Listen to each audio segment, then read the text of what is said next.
ये कहता है already at the beginning of this history I hinted at the reason which led my brother to select a Persian as the incarnation of his ideal of the majestic philosopher.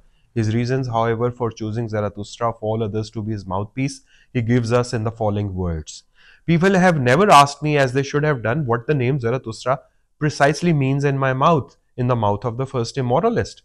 For what distinguishes that philosophers from all others in the past is the very fact that he was exactly the reverse of an immoralist. Zarathustra was the first to see in the struggle between good and evil the essential wheel in the working of things. The translation of morality in the metaphysical as force, cause, end in itself was his work. But the very question suggests its own answer. Zarathustra created the most pretentious error, morality.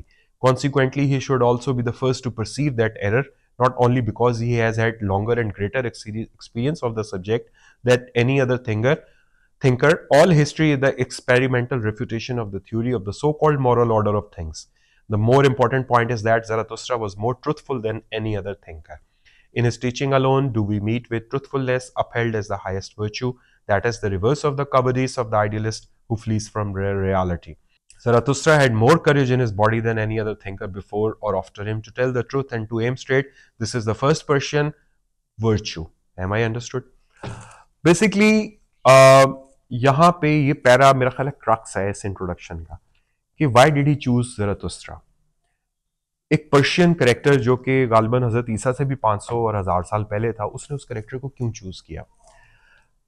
Frederick नीचा इस para में ये लिखते हैं कि ज़रतुस्त्रा को मैंने इसलिए चूज किया कि he was the first one to realise कि Zarathustra was the first one to realise कि आपकी जो एग्जिस्टेंस है वो गुड एंड इवल की स्ट्रगल के ऊपर बेस कर रही है, और इसी गुड एंड बैड में से आपकी मोरालिटी की फाउंडेशन खड़ी हुई है. What is good, what is bad, यही चीज जो है मोरालिटी की फाउंडेशन बना है. इसमें से गुड क्या है, बैड क्या है, दुनिया उसमें बटी हुई है.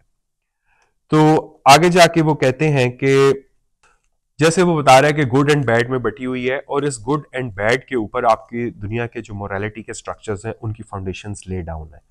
तो वो ये कहता है कि इस मोरालिटी ने आपको बेसिकली डाउन कर दिया है, आपकी क्रिएटिविटी को किल कर दिया है. तो और ये एरर हुआ है किससे, ज़रतुस्त्रा से. यानी कि वो उस जिसके थ्रू वो ये बुक बयान करने जा रहा है, जो कि पर्शियन प्रॉफिट था जीसस से भी पहले का, वो कहता है ये एरर उससे हुआ कि उसने गुड एंड बैड में बता दिया हमें कि लाइफ की जो स्ट्रगल है गुड एंड बैड के बीच में है, जिसके ऊपर पूरी दुनिया के मोरालिटी के स्ट्रक्चर्स ले डाउन कर रहे हैं उस जमाने के हिसाब से फ्रेडरिक नीचा के मुताबिक. और वो जो मोरालिटी का स्ट्रक्चर है वो आपकी क्रिएटिविटी को नीचे लेके आ रहा है. तो कहता है चूंकि गुड एंड बैड उसने डिफाइन कर दिया ज़रतुस्त्रा ने, तो उससे ये एक बहुत बड़ी हिस्टोरिकल एरर हुई है. तो मैं ज़रतुस्त्रा के करेक्टर को लेके अपनी बुक के जरिए उस एरर को ठीक करना चाहता हूँ. यानी कि जो गुड एंड बैड में तकसीम कर दिया गया चीजों को, उसमें से मैं एक नया वैल्यू सिस्टम देने जा रहा हूँ, उबर मंच का कॉन्सेप्ट देने जा रहा हूँ, जो कि एक बियॉन्ड मैन है, जो कि एक हाईली क्रिएटिव मैन है, जो कि बहुत बड़ा आदमी है, जो कि ग्रीक से भी मुतासिर है, जो कि रोमन से भी मुतासिर है, उसका अपना वैल्यू सिस्टम है. वो आदमी जो है ज़रतुस्त्रा की सेइंग के थ्रू ही इरेक्ट होगा.